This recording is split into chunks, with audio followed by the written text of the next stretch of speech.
Assalamualaikum warahmatullahi wabarakatuh.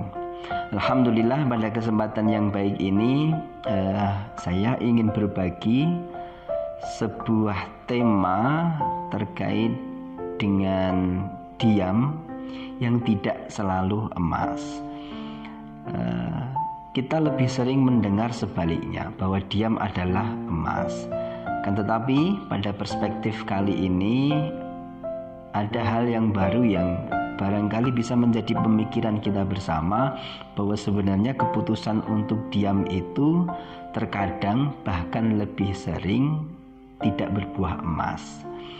Mungkin pada kondisi tertentu bisa jadi iya. Nah, misalkan ibu-ibu dalam sebuah lingkaran diskusi begitu, yang di dalamnya sedang membicarakan aib tetangganya, maka keputusan untuk diam saat itu bisa jadi emas. Namun ada yang lebih baik daripada diam berada di antara orang yang sedang menggibah. Yakni apa? Menasihatkan kebaikan, artinya memutuskan untuk bicara tapi tidak ikut bicara, ambil bagian mengomongkan kejelekan orang lain, tapi berbicara dalam rangka menasihatkan kebaikan agar berhenti. Kita lebih baik diam daripada gibah.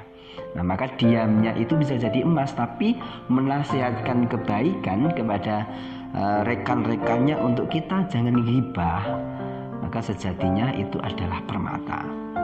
Nah, orang terkadang memahami peribahasa diam adalah emas, kemudian kecenderungannya adalah berdiam gitu ya. Orang kecenderungannya diam, tidak berani berbicara tentang kebenaran karena barangkali ada kekhawatiran dalam dirinya akan salahnya lisan ketika berucap, salahnya lisan merangkai kata. Saya kira itu wajar. Namun jika semangat kita kembalikan kepada apa yang disampaikan oleh Rasulullah SAW dalam hadis beliau, "Man kana yu'minu billahi wal yaumil akhir falyakul khairan aw liyasmut." Orang-orang yang beriman kepada Allah dan hari akhir di sini diseru. Barang siapa orang-orang yang punya iman dalam dirinya kepada Allah Subhanahu wa taala dan hari akhir, maka berkatalah yang baik atau diam. Jadi anjuran bagi orang yang beriman, yang percaya kepada Allah di sini adalah mendahulukan perkataan kebaikan, mendahulukan berkata yang baik ketimbang diam. Jadi yang lebih utama bukanlah berdiam diri, yang lebih utama itu bukan tidak ambil tindakan, namun yang lebih utama adalah orang-orang yang memutuskan untuk bicara, orang-orang yang memutuskan untuk bergerak, orang-orang yang memutuskan untuk mengambil tindakan. Ini adalah keutamaan. Tentu saja karena ada prasyaratnya tadi di awal, bahwa bagi orang-orang yang punya iman kepada Allah dan iman kepada hari akhir, maka bicaralah gitu ya. Sehingga ini yang melatar belakangi saya salah satunya untuk mau merekam video kemudian menguploadnya di YouTube dalam rangka saya tidak ambil diam, tapi saya ambil bicara tentang yang insya Allah tujuannya adalah kebaikan, yang barangkali ketika bicara ini kita putuskan kemudian kita sampaikan kepada orang lain dalam rangka nasihat menasehati untuk kebaikan.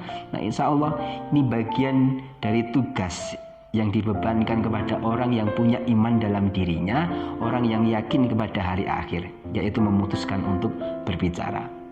Nah, bicaranya apa saja? Jadi perlu dipahami bahwa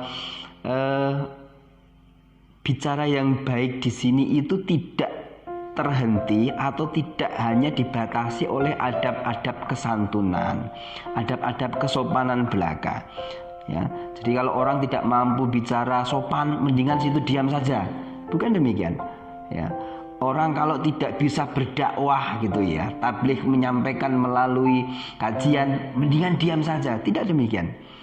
Tapi berkata yang baik di sini saya lebih senang memahaminya sebagai perkataan kebaikan.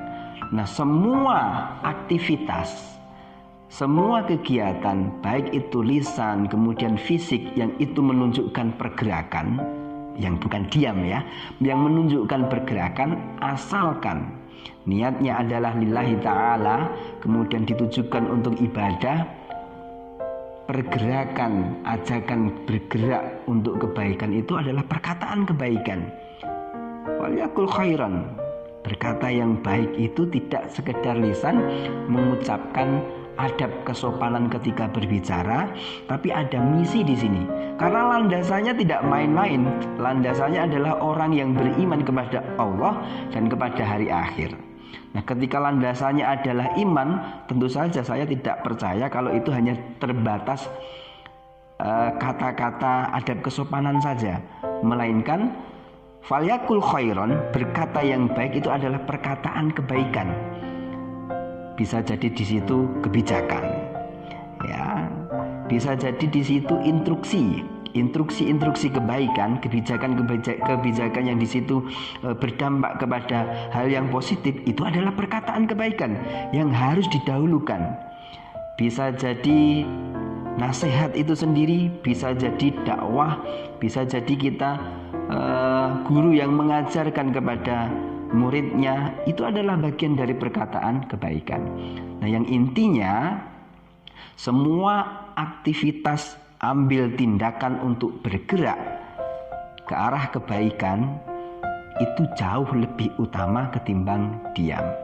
Sehingga kalau kita memahami dengan sungguh-sungguh, di pemahaman saya bahwa falyakul khairon ini adalah tugasnya semua orang yang punya iman dalam dirinya, yang punya iman kepada Allah Subhanahu wa taala dan hari akhir, maka ada kewajiban untuk falyakul khairan, mendahulukan falyakul khairan dulu, mengupayakan menyampaikan perkataan kebaikan. Bisa jadi dalam bentuk nasihat, bisa jadi kalau sedang duduk dalam kepemimpinan adalah kebijakan-kebijakan, bisa jadi instruksi, bisa jadi semua yang aktivitas yang menggerakkan kepada kebaikan itu adalah perkataan kebaikan.